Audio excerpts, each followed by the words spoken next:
Hey everyone, Melly here. So today's tip, I'm going to talk about the floating head syndrome and how to fix that in your photos. So let's jump straight into it. Okay, so we're going to jump over to here. Now I do all my editing in Camera Raw.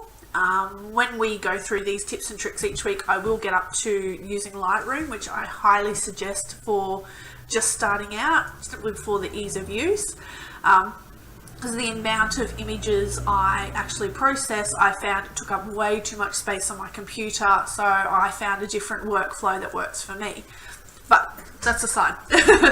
Okay, so floating face or floating head syndrome, as I like to call it, is pretty much when you try and fill the entire frame of your image with your child's face. Which, let's face it, that's what we like to do. We love seeing their faces in our images. But by doing so, we're actually playing a psychological trick on our brain, and our brains are kind of dislocating their bodies from their heads. So here I've cropped it in really close, which is something I used to do quite frequently in my early photography until I learnt this trick. So although it looks beautiful, it is way too close to her face and you don't really get what's happening with the body or what she's doing. Like, is she standing? Is she laying down? Like, it doesn't really quite tell the rest of the story. So I'll go to a copy of it here, give it a second to clear. Now, if we zoom it out just a little bit more, which of course you can do in your camera, but for this purpose, I've deliberately zoomed right out. And then if we include the shoulders, you get more of an idea of what's happening, and it actually grounds her face into the image. So we don't have this random floating head. So you could take it out even a bit further if you wanted to include her whole head in the image. But just by having those shoulders, you're actually grounding the whole image together. And I think it looks much, much better. So here we have a beautiful smiley face, and as you can see, I've zoomed right in once again, and once again we have a bit of a floating head problem. Now, if we are to zoom out just that little bit more, just to include her shoulders, yeah, go about there. Her head is no longer floating, we have all her hair captured as well, and she feels more anchored into the image.